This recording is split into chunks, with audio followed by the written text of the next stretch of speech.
Ole, ole, ole, ole. Tag ball, or what we officially call 足球, is the most popular sport in Hong Kong. Whether it's the English, German, French, Italian, Spanish, or Japanese leagues, there are always passionate fans in Hong Kong.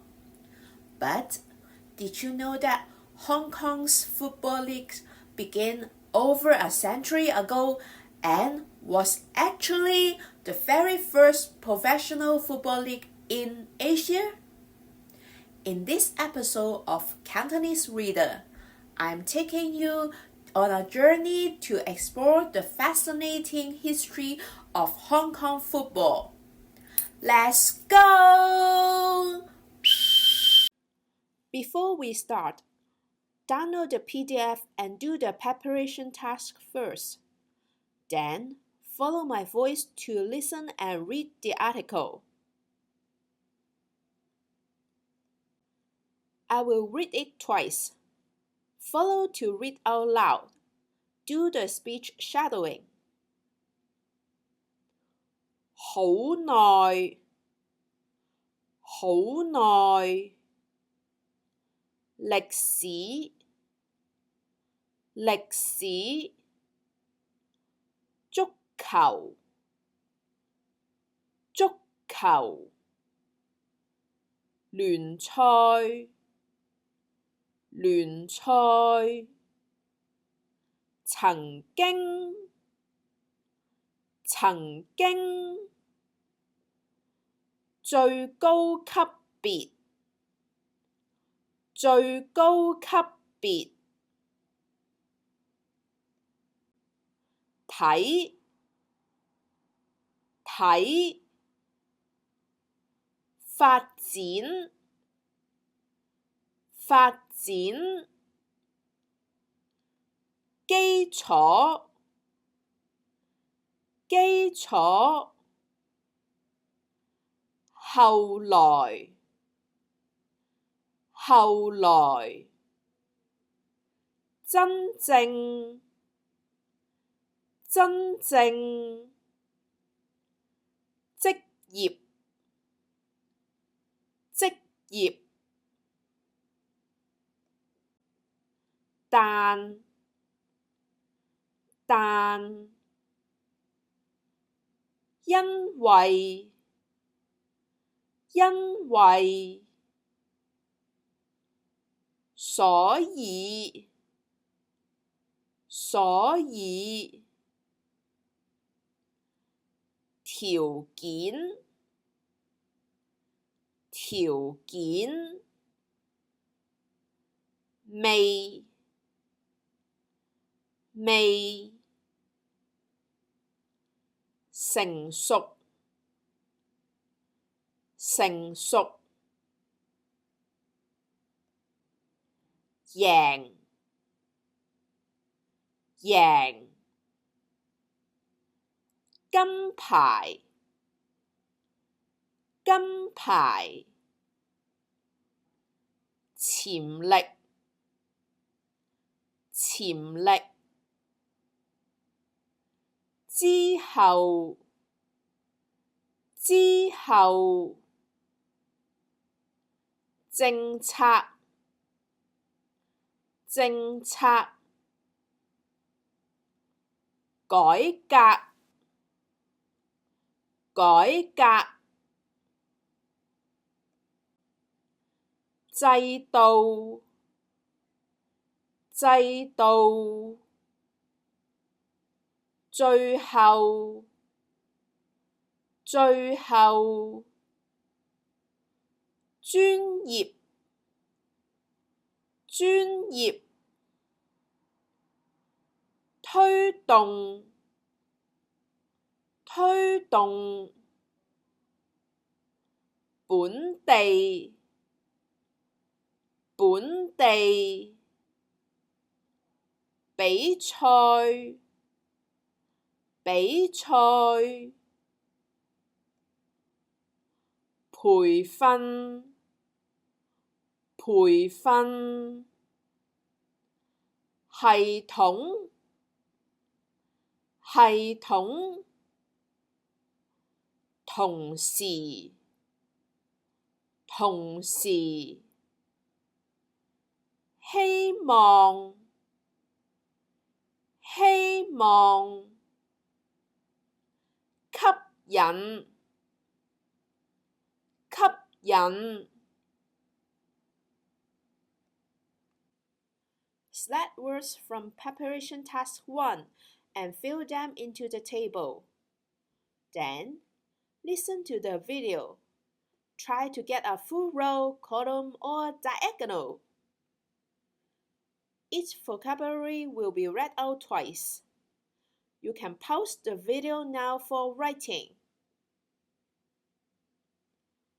好耐好耐曾經曾經睇睇後來後來真正真正職業職業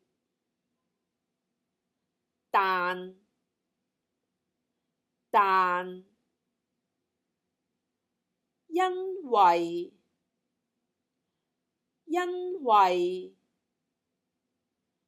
所以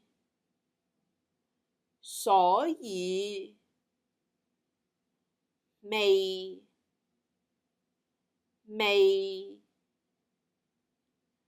贏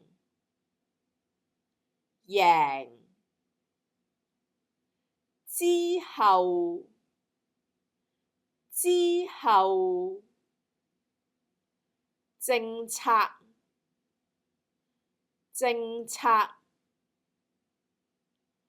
改革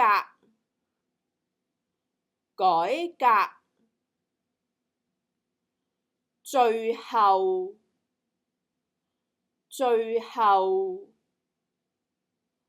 專業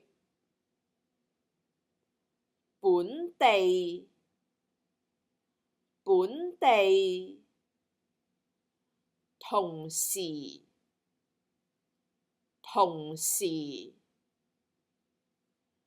希望吸引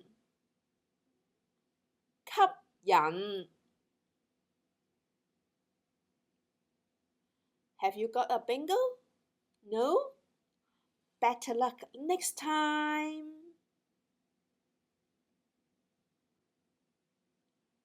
The full article now.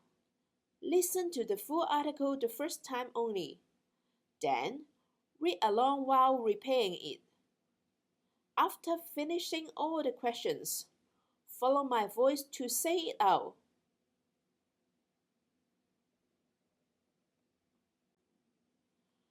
香港足球聯賽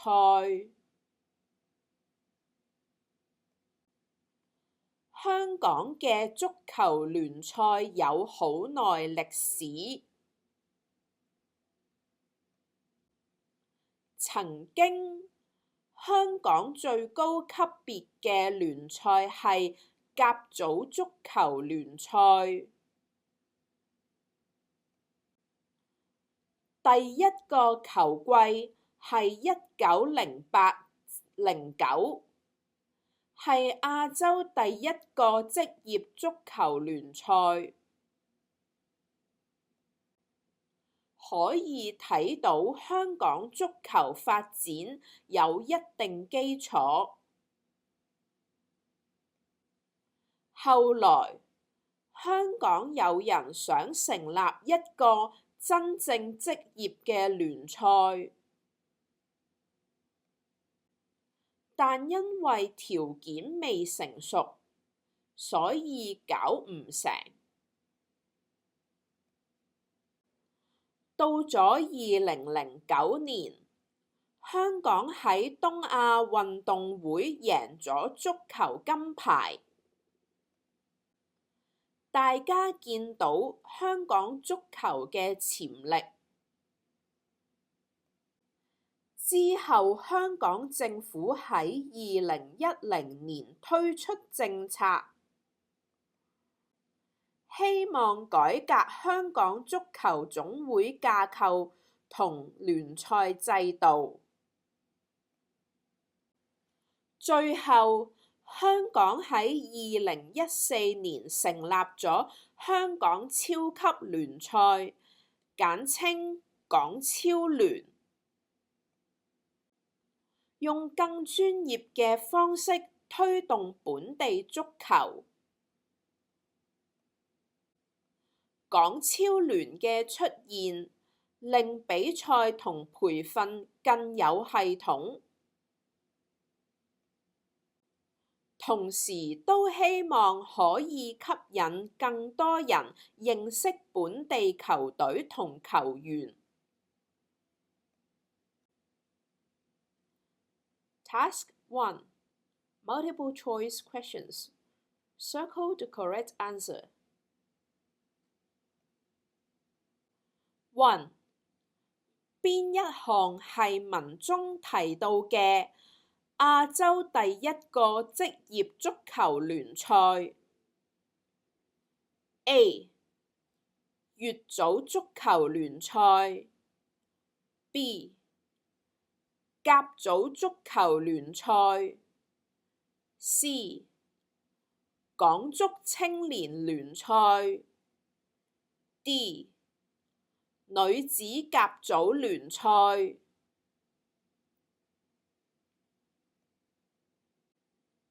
2.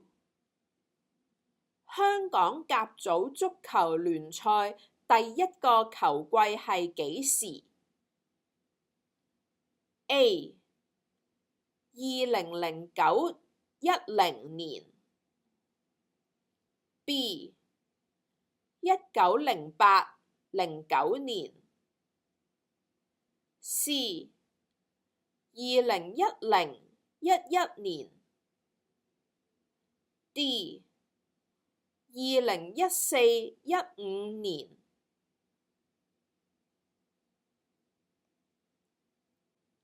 3. 文中推動本地足球最接近嘅意思係咩？ A. 阻止球隊參賽 B. 令本地足球發揚光大 C. 唔俾球迷睇比賽 D. 取消培訓制度。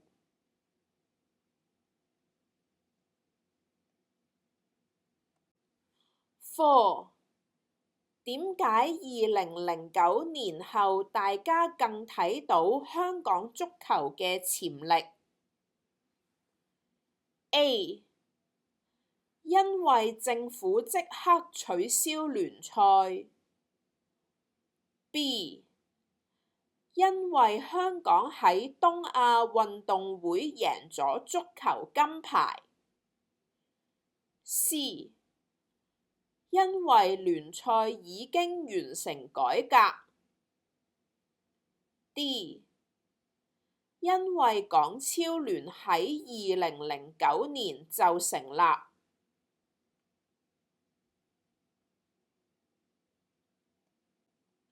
5.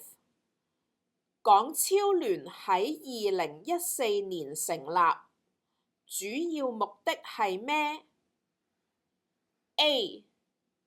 只辦小型比賽，唔培訓球員 B.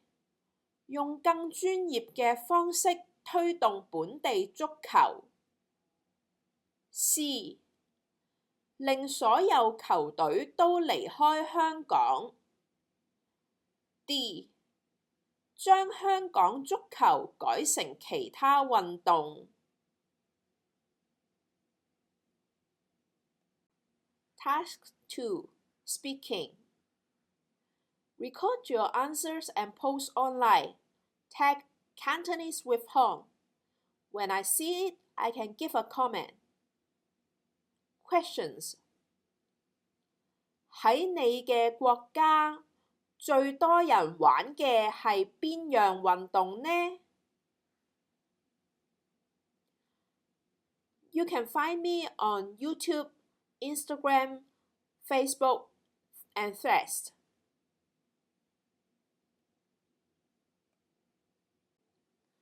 If you haven't downloaded the PDF notes, you can find the link in the description box.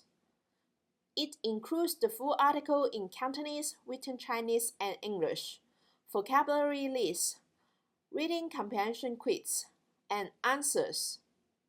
It can train your Cantonese in reading, writing, listening, and speaking all directions. If you find this video helpful, please like it, leave a comment, and share with a friend.